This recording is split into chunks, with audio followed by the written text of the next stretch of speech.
As we're well into 2025, I figured it's time to drop our top 10 GPS watches video. And we'll count these down in reverse order just to build up that sweet, tasty anticipation for the number one watch. And because my list does kind of gravitate towards more feature-rich devices, you're gonna see more affordable options towards the beginning of this video or in spots 5 to 10, and more expensive options as we work our way down towards number one. But either way, all of these watches are excellent options. I don't think that there's a single watch on this list here that provides questionable GPS data. Really, at this point in 2025, most of these companies have really figured out either good antenna design or the algorithms that are needed to get some really clean data, some really clean GPS tracks. But kicking it off on our list, first is the Coros Pace 3. It's a really lightweight, nice, affordable, multi-sport GPS watch. It's priced at about $230. And at this point, I kind of think of this, or kind of consider this, your basic no-frills workhorse GPS watch for your everyday runner. It does offer swimming, biking, climbing, a ton of other sports options. I just tend to think of it or recommend it for a lot of the runners that I coach.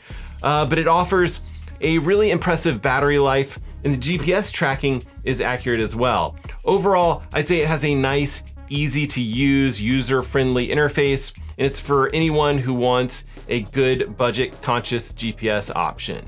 Now, next on my list at number 9, I have the Garmin Forerunner 265.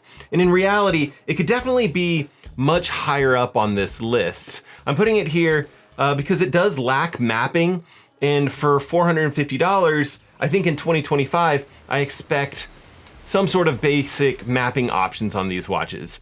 And that being said, I will say that I have been seeing this watch slightly discounted. I've seen it on Garmin's own website for $400 at this point.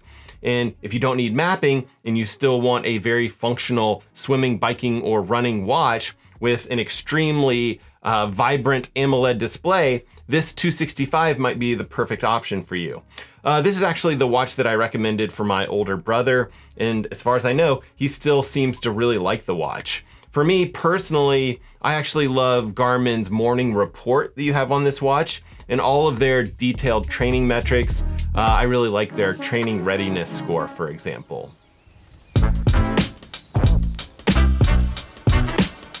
Now I'm putting the Suunto Race here at number 8. I actually really like the slim, compact design of this watch. I actually tested it shortly after testing the bigger and kind of fancier Suunto Race watch. So it's the Suunto Race and then the Suunto Race S. And I was actually really conflicted because the Race S fixes some of the heart rate inconsistencies that I was seeing on the more expensive Suunto Race.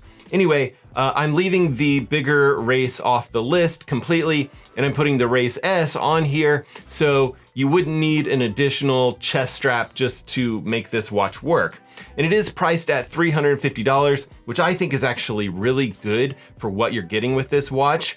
You're getting a somewhat durable, multi-band GPS tracking device with mapping that I think will cater to a ton of users doing a real variety of different sports.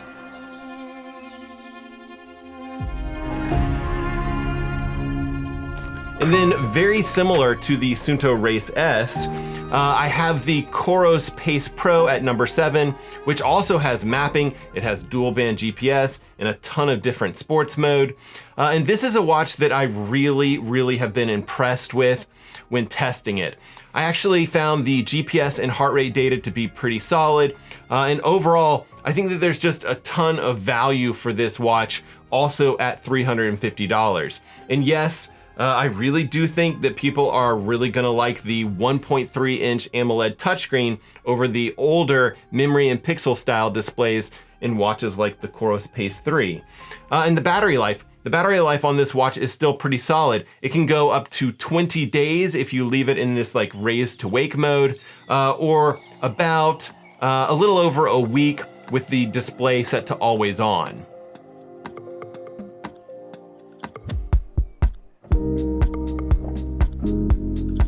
And then in the number 6 position, I have the Forerunner 955. And yes, this watch is getting a bit long in the tooth at this point. I think it originally came out in April of 2022. So we're coming up on 3 years now, but it's still a really good multi-sport GPS watch. It also has mapping, it has golf, it has a good bit of storage on board for music.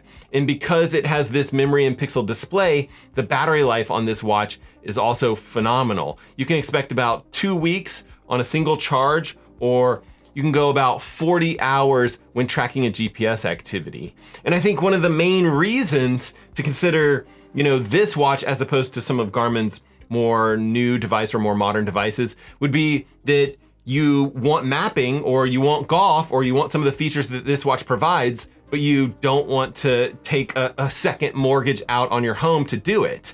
I'm actually seeing this watch from anywhere from like $350, which seems absolutely ridiculous, to like $450 range, which I think is absolutely insane for what you're getting with this watch.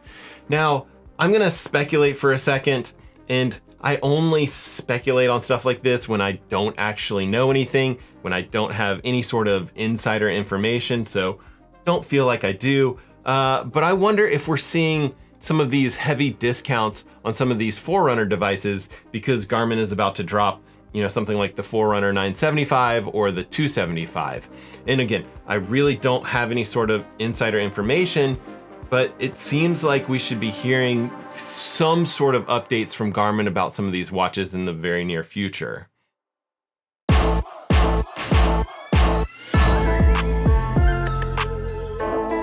Now, midway through our list here, and yes, I should really try to pick up the pace a bit, the Apple Watch Series 10.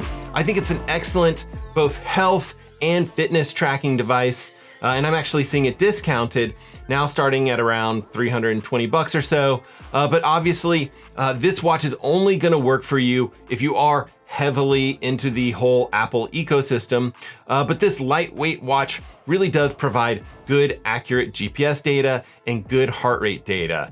And I do think that it's a really good option for anyone that's wanting kind of a smarter smartwatch, while at the same time having some serious capabilities as far as a watch that you could take and do a full marathon with, or even like an Olympic distance triathlon.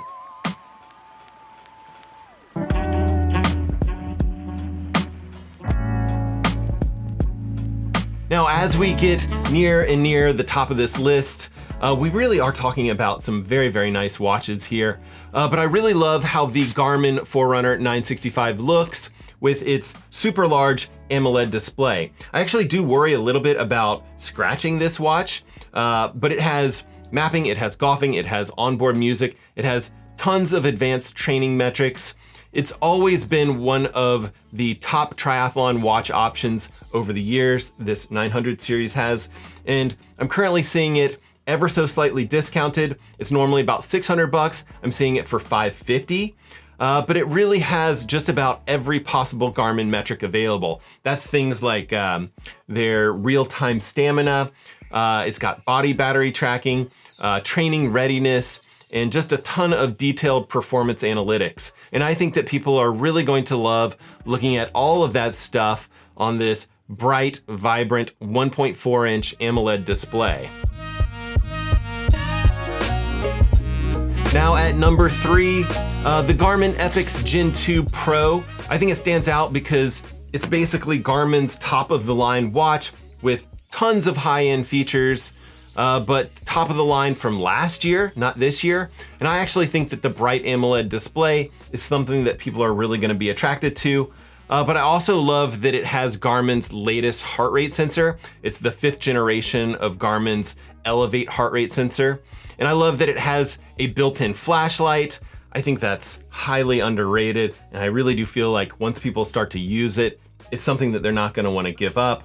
And what's great here is that you get all of this functionality, all of the best features that Garmin has to offer at a discount. I'm actually seeing this watch priced anywhere from $600 to about $900, as opposed to well over $1,000 for the current model.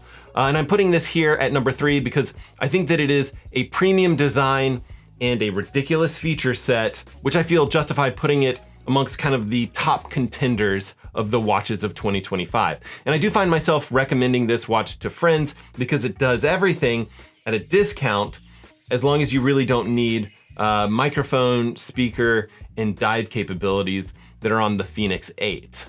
Now, at the runner-up spot, I have the Apple Watch Ultra 2 in black. I mean, either color's fine. It's the Apple Watch Ultra 2. It's the same Apple Watch Ultra 2 that we've had for a few years.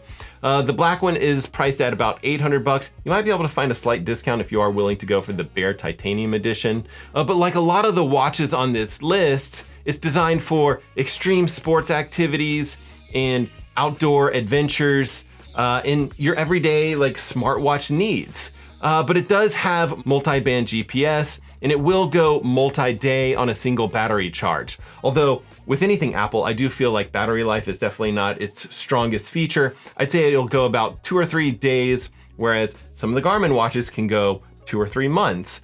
But precision, dual frequency, good heart rate accuracy, a rugged build, adventure features. Those of you guys that are seeking real reliability with style will love the Apple Watch Ultra 2. Now, claiming the top spot is the Garmin Fenix 8. It's Garmin's latest premium do-everything multi-sport GPS watch. It starts at about $1,000, and it offers everything that the epix Gen 2 Pro has. So that's tons of advanced features for multi-sport athletes, tons of outdoor activities, but it also has a new speaker, a new microphone for taking calls, offline voice assistant, and a depth gauge for some new diving functionality. It is a very rugged, full-featured watch. It comes in a memory and pixel style, solar edition, and the AMOLED option. Now, I'm also wrapping up all of the sub varieties of Fenix watches into this choice. I don't know if that's fair or not, but I'm doing it. So that's watches like the Garmin Tactix 8 or even the Garmin Enduro, both of which I think are fantastic, but they're pretty much the Garmin Fenix watches with some slight adjustments to them.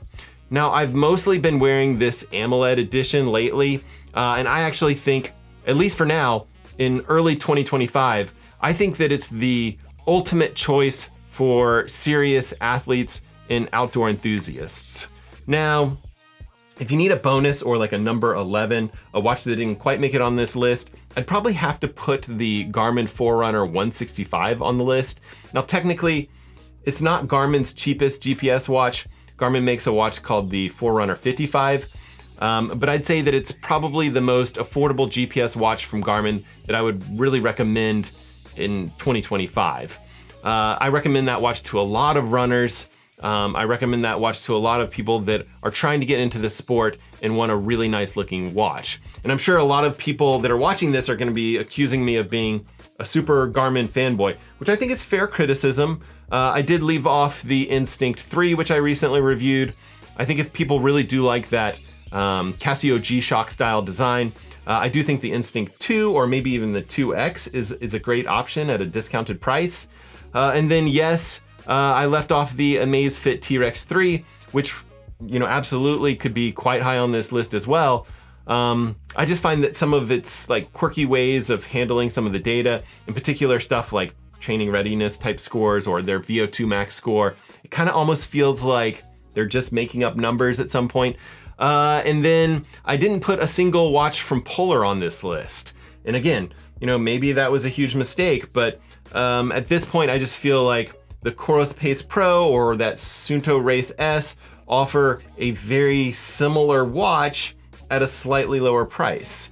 And maybe my list is just completely full of it, but you know, that's why God made the comment section below these videos. I would love to hear from you guys. I would love to hear which watches you guys think should be in here, where they should be, and what you guys think of each one of these. Let me know and we can just continue the conversation down there. Comment section is right below the like button and the subscribe button. But, you know, right or wrong, watch or no watch at all, I really do hope that you guys are getting out there, swimming, biking, running, renting, and repeating it all over again. And we will see you guys on the next one.